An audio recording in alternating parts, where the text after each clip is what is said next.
Hi, I'm Katie Ottleman, Director of Content and Communications with the Rochester Downtown Alliance, here to bring you another feature in our Community Spotlight series. They highlight a different person or group making an impact, collaborating with their neighbors, and innovating as Rochester responds to COVID-19.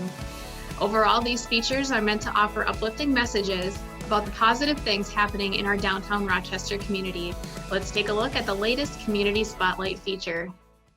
Welcome to Community Spotlight Series. Joining me is Joe from Powers Ventures. Hi, Joe, and thanks for taking the time today. I look forward to it. Thanks for joining me. So would you briefly describe how your business is helping the restaurant industry and the entire community in response to COVID-19? Well, there's several programs. In the beginning, I was contacted by Channel One, and they had a large concern about what are restaurants doing with this food, because it came so quick with the situation. And honestly, I don't think any of us were really prepared. I was not prepared, I can tell you that. So in that process, they had a real concern about mostly produce and fresh items and things like that. Obviously, if something's in the freezer, it'll be okay in the freezer. I said, yeah, I have a tremendous amount of food, and that was part of the discussion. I've been involved basically with the hunger programs within the community food response. So I'm one of the original founders of Community Food Response here in Rochester. Through the process itself, I wanted to help in collecting food, and then I would take it to Channel One. In that process, they were trying to figure out what to do with the homeless downtown, not just in downtown, but in our community itself, because as they didn't have nowhere to sleep. They didn't have, the programs really got disrupted. Why? Because we couldn't be in large groups anymore. So I stepped up and said, we will take care of that. Let me know what you want to do. They opened up the Civic Center, and we started taking care of the meals. The first week, I pretty much primarily used the food that I got from other restaurants. And again, it just shows the outpouring of the Hospitality Association within Rochester and how people really do care. I mean, this is tough times for these folks, but they're still thinking of others. Meanwhile, we've been supplying meals. We're a large company, and we have a tremendous amount of stuff inside our freezers, and we also want to give back and be a part of the community. And we've, the number one complaint I've had from my employees is boredom, but most of them I've had some that have volunteered, and they get so excited about it. That's awesome. And I'm sure to see your team responding in such a positive way is not only warming to your heart, but just helps keep you going as well. So along with that, what kind of drives you amid everything that's going on? Well, this really helps me, honestly, just, helping others and giving back. And fortunately, I've been doing it a long time. This is our 36th year in business. And I was not prepared for this. Never seen anything like this in my entire life. But I'll also make another statement. In my 36 years in business, that was the strongest economy our country ever had in my time.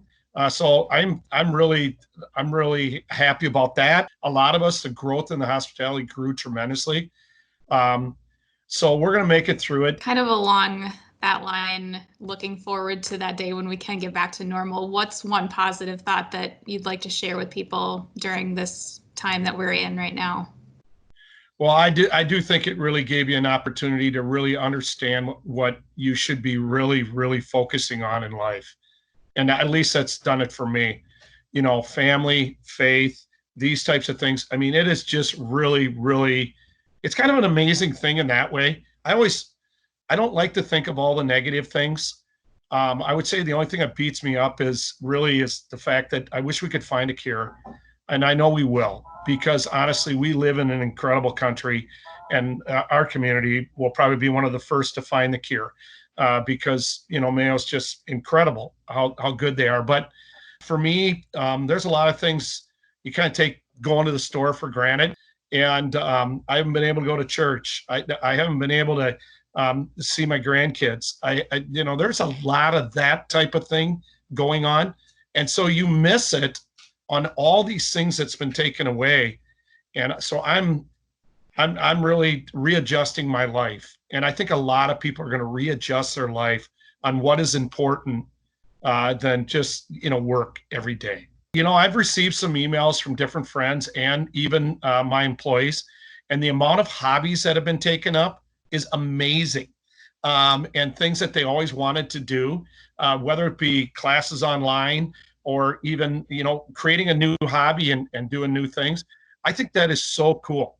And I think that'll actually help you because let's face it, um, it has changed our life forever. Going forth will be, you're really going to be very, very thankful for all the things that you have in life. Absolutely. And we'll all be better for the new hobbies that we found too. Amen. Yes.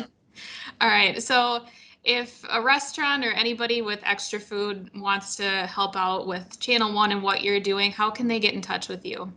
Well, first off, if it's prepared food, because there are some grocery stores and they do have prepared food, I would highly recommend Community Food Response. And you can find them online and their contact information. They have a Northwest location that is still open.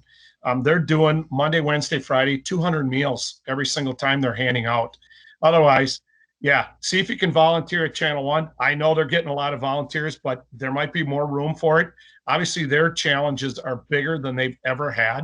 Thanks for the time, Joe. I appreciate it. Thank you for the opportunity, very much so.